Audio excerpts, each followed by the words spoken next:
नमस्कार. अध्याय नंबर 2. श्री गणेशाय नमः. श्री महाकाल. श्री गणेशाय नमः. अध्याय नंबर 2. अध्यायातील कथा सुरू झाली तेव्हा धर्माने कृष्णाला प्रश्न केला. त्याचे उत्तर रुक्मिणी रमणाने दिले. तेच तुम्हाला सांगतो.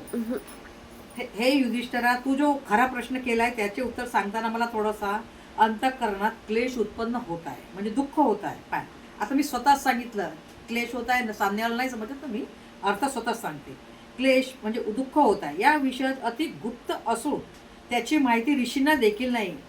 हे का घडलंय याची माहिती ऋषींना माहीत नाही, हे मी तुम्हाला सांगत आहे. श्रीकृष्ण युधिष्ठिराला म्हणत आहे, दार स्त्री पुत्र आप्तेष्टेंना देखील अप्राप्य आहे, म्हणजे त्यांना सुद्धा माहीत नाही, हे मी निश्चित सांगतो. परंतु तू माझा परमभक्त असल्यामुळे मी तुला सांगतो. श्रीकृष्णाचे व युधिष्ठिराचे अशा प्रमाणे वार्ता चालू आहे. त्यांनी प्रथम चैत्र मासाचे वर्णन केले. चैत्र मासाला स्वामी आहे, असे इतर मासालाही स्वामी आहे. त्या 12 मासाचे स्वामी खालीलप्रमाणे आहे. चैत्र मासाचे स्वामी राम, वैशाख मासाचे स्वामी माधव, ज्येष्ठ मास इंद्र, आषाढ मास विश्वदेव, श्रावण मास विष्णू, भाद्रपद मास अनंत, अश्विन मास अश्विनी कुमार, कार्तिक मास राधाकृष्ण, मार्गशीर्ष मास महाविष्णू, पौष मास बृहस्पती, माघ मास पितर, फाल्गुन मास भगदेवता म्हणजे भगवंत.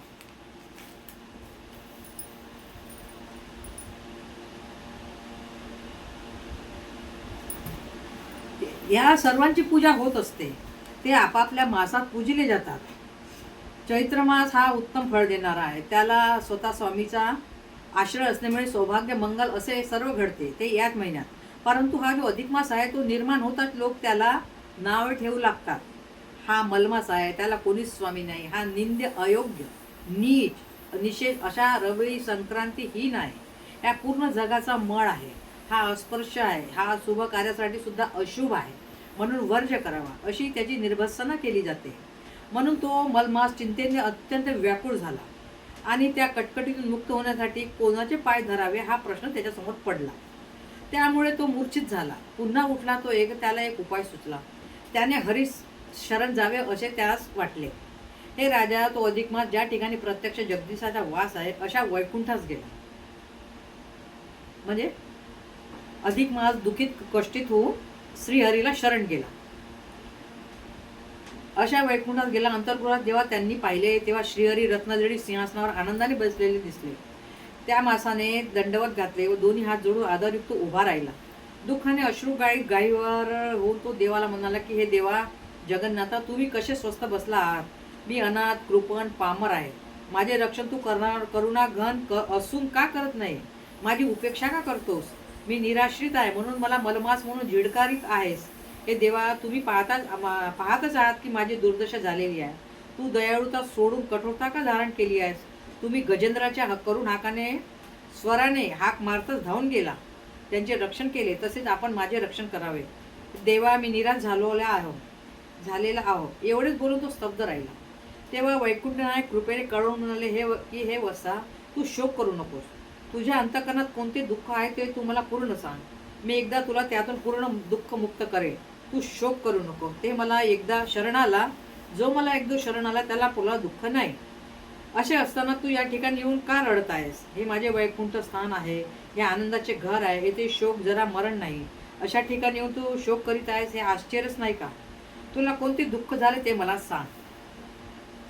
हरीचे ते भाषण ऐकून मलमास हर्षित झाला आणि म्हणाला की, हे देवा, तुम्हाला ज्ञात नाही असे काही आहे का? तू सर्वज्ञ ब्रह्मांड नायक असून तू सर्व पाहणारा, सर्व साक्षी आहेस.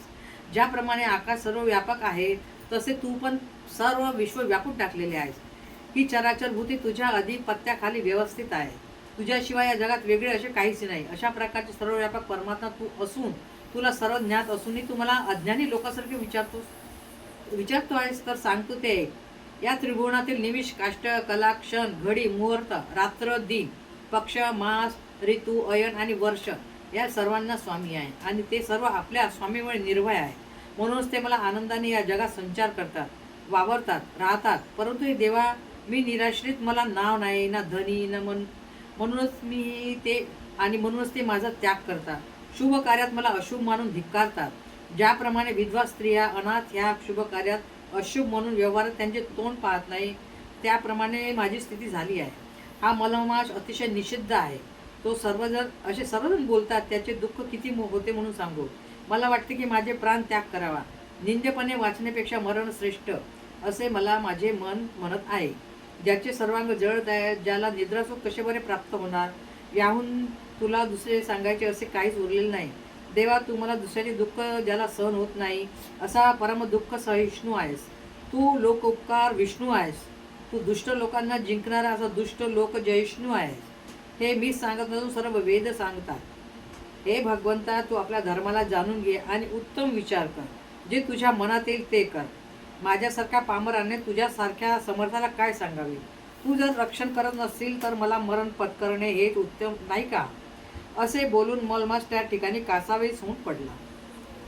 ते सर्व पाहून सर्व लोकांना खूप आश्चर्य वाटले. तेव्हा हरीला दया आली. गरुड सोबत होताच त्यांनी गरुडाला नेत्र संकेताने सांगितले की त्याला उठव.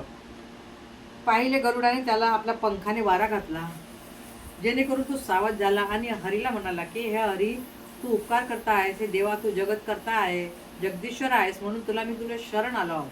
तरी देवा, तू इतर सर्व कामे बाजूला सारून रक्षण कर, रक्षण कर, रक्षण कर. तू यावेळी तरी शरण येऊन माणसाची उपेक्षा करू नकोस, व तसे करणे बरेही नव्हे.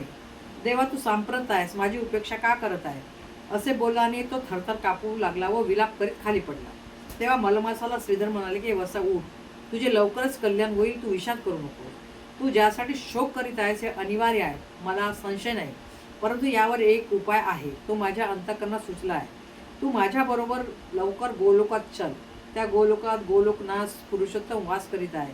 तो साक्षात मुरलीधर, जो देवांचाही देव आहे, जो सुंदर आहे, तो माझ्यापेक्षाही श्रेष्ठ आहे. तो श्रीकृष्ण भगवान परमेश्वर. त्यांच्याकडे आपण जाऊ. त्यांची सुंदर स्वरूप स्थिती काय वर्णावी, मी काय वर्णावी. तू प्रत्यक्ष पाहिल्यावरच तुझे समाधान होईल. तो सर्वाचे उत्पत्ती स्थान आहे, जो निरीच्छ, निर्गुण, निर्विकार आहे. तो जो स्वेच्छामय सत्व, सत्य, अक्षर असा परात्पर परमात्मा आहे. 18 पुराणे, श्रुती, स्मृती, निगमागम ज्याला परब्रह्म म्हणतात, जो प्रभू परिपूर्णोत्तम पुरुषोत्तम आहे, ज्यासाठी आपण तेथे जाऊ. ज्या पुरुषोत्तमाचे चरण धरू, तो तुझे दुःख संपूर्ण हरण करेल, हे निश्चयाने जाण. असे बोलून श्रीपतीने मलमासांना हातात धरले आणि ते वैकुंठाहून गोलोकास घेऊन जाण्यास सत्वर निघाले. श्रीकृष्ण युधिष्ठिरास म्हणाले की गोलोकाबद्दल काय वर्णन करावे. पूर्वी प्रळयी अति निर्मळ, कोटी सूर्याहून तेजळ, ज्योतिस्वरूपी केवळ असे एकच होते, ते विश्वासी कारण. ते स्वेच्छामय विभूचे तेजजान, ते अनंत विशाल नित्य उद्भवन असे आहे. त्रिलोकात सर्वात सुंदर असा लोक असेल तर तो गोलोक. गोलोक हा परब्रह्म एवढा शाश्वत असून त्यांची लांबी 3 कोटी योजना आहे. मंडलाकृती अपरम अद्भुत तेजस्वरूप असा मोठा परिसर आहे. रत्नभूमीमय विचित्र योग्यांनाही ते दिसत नाही. पवित्र महावैष्णव लोकांची त्या गोलोकात चांगलीच गती होती. परमेश्वराने योगाच्या साह्याने अंतरिक्ष धरले म्हणून त्या गोलोकाला मनोव्यथा, व्याधी, जरा, मृत्यू कधीच येत नाही.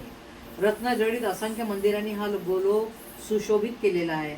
या गोलोकापासून 50 कोटी योजनेवर दुसरे लोक आहे. दक्षिण भागी जे लोक आहे त्याला वैकुंठ लोक म्हणतात, ज्याचे विस्तार अति सुरेख असून 1 कोटी योजन आहे.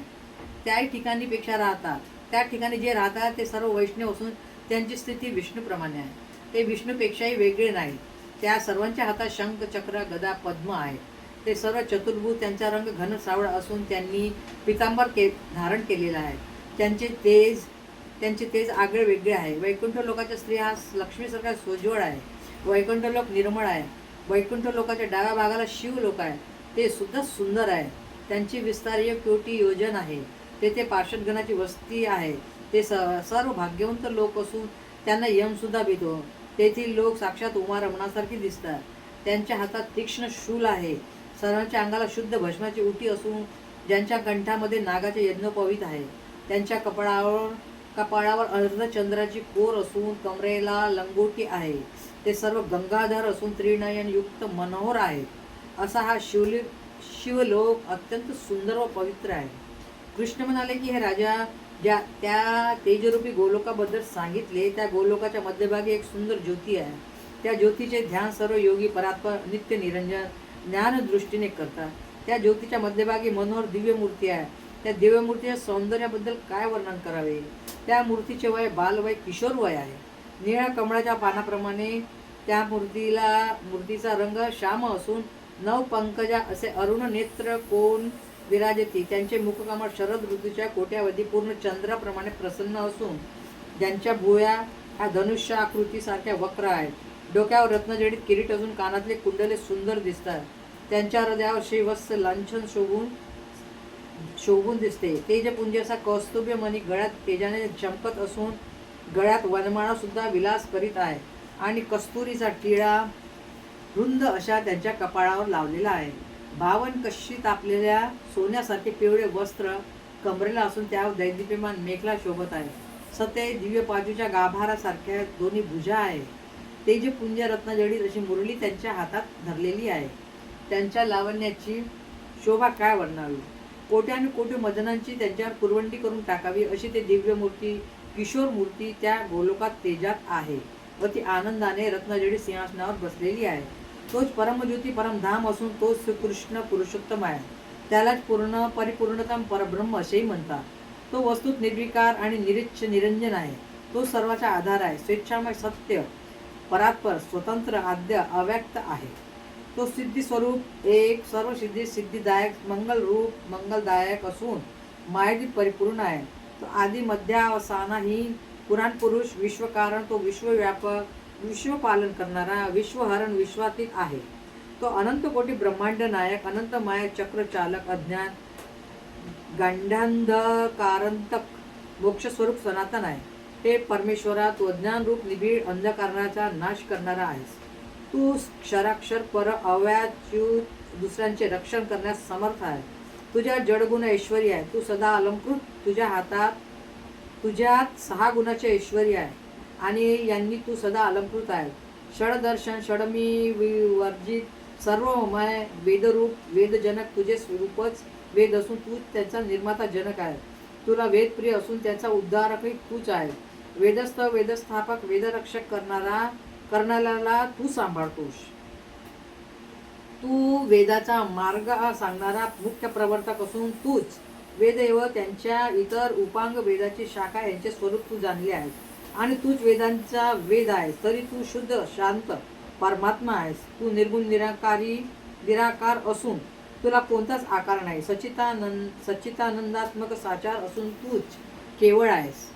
तू लोककल्याण करण्यासाठी पुरुषोत्तम रूप धारण केले असून आपल्या इच्छेने वास करीत आहे. श्रीकृष्ण म्हणाले की धर्मा पूर्वी सांगितले त्याकडे लक्ष दे. श्री विष्णू मलमासाला घेऊन गोलोकात गेले.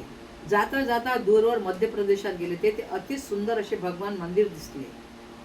ते विविध मान्यांनी पाचू मोती हिरे माणिक इत्यादींनी सुशोभित केलेले होते. त्या मंदिराला पुरुषोत्तम आपल्या अनुपम तेजाने दीपोवीत बसलेले होते. त्या पुरुषोत्तमाला पाहून श्री विष्णूचे डोळे दिपून गेले. तेव्हा विष्णूने डोळे बंद केले आणि पुन्हा उघडून ते पुढे चालू लागले. विष्णूच्या पाठीमागे मलमास होता. हळूहळू पावले टाकत आनंदाने महाद्वारापाशी पोहोचले. द्वारपालांनी श्री विष्णूला नमस्कार केला. त्यांच्या पायाला वंदन केले. नंतर त्या मलमासासह विष्णूने मंदिरात प्रवेश केला. श्री विष्णूने पुरुषोत्तम परमज्योती श्याम सुंदर किशोरमूर्ती रत्नसिंहासनावर आनंद चित्ताने बसलेली पाहिली. त्यांना पाहताच विष्णूने त्या रमारमणाने त्या पुरुषोत्तमाचे चरण वंदून दोन्ही हात जोडून पुरुषोत्तमाची स्तुती करायला सुरुवात केली. तेव्हा पार्षदगणांनी ते श्री विष्णूचा सत्कार केला आणि विष्णूला रत्नसिंहासनावर आणून बसविले. जेव्हा आदराने विनयाने आग्रहाने पुरुषोत्तमाने विष्णूला बसावयास सांगितले तेव्हा विष्णू बसले. मलमास नयनाश्रू ढाळीत दोन्ही हात जोडून थरथर कापत उभा होता. ही कथा श्रीकृष्णाने धर्मराजाला व नारायणाने नारद मुनीस सांगितली. इतिश्री अधिक मास महात्मशार बृहन्नादी पद्मधार शोधन शोध 1 चतुर द्वितीय अध्याय समाप्त. गोडा. ओम नमस्कार.